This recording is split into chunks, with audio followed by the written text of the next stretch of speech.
the great fundamental issue now before our people can be stated briefly. It is, are the American people fit to govern themselves, to rule themselves, to control themselves? I believe they are. My opponents do not. I believe in the right of the people to rule. I believe that the majority of the plain people of the United States will, day in and day out, make fewer mistakes in governing themselves than any smaller class or body of men, no matter what their training, will make in trying to govern them. I believe again that the American people are as a whole capable of self-control and of learning by their mistakes.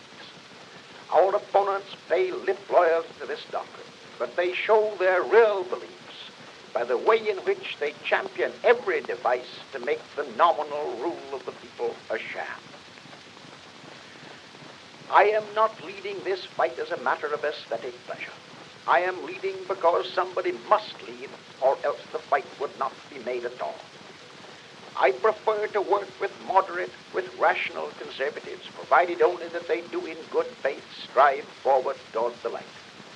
But when they halt and turn their backs to the light, sit with the scorners on the seats of reaction, then I must part company with them. We, the people, cannot turn back. Our aim must be steady, wise progress. It would be well if our people would study the history of a sister republic. All the woes of France for a century and a quarter have been due to the folly of her people in splitting into the two camps of unreasonable conservatism and unreasonable radicalism. Had pre-revolutionary France listened to men like Turgot and backed them up, all would have gone well. But the beneficiaries of privilege, the Bourbon reactionaries, the short-sighted ultra-conservatives, turned down Turgot and then found that instead of him they had obtained Robespierre. They gained 20 years' freedom from all restraint and reform at the cost of the whirlwind of the Red Terror, and in their turn the unbridled extremists of the terror induced a blind reaction. And so, with convulsion and oscillation from one extreme to another, with alternations of violent radicalism and violent Bourbonism, the French people went through misery toward a shattered goal. May we profit by the experiences of our brother Republicans across the water and go forward steadily, avoiding all wild extremes. And may our ultra-conservatives remember that the rule of the Bourbons brought on the revolution. And may our would-be revolutionaries remember that no Bourbon was ever such a dangerous enemy of the people and of freedom as the professed friend of both Robespierre. There is no danger of a revolution in this country, but there is grave discontent and unrest, and in order to remove them there is need of all the wisdom and probity and deep-seated faith in and purpose to uplift humanity we have at our command.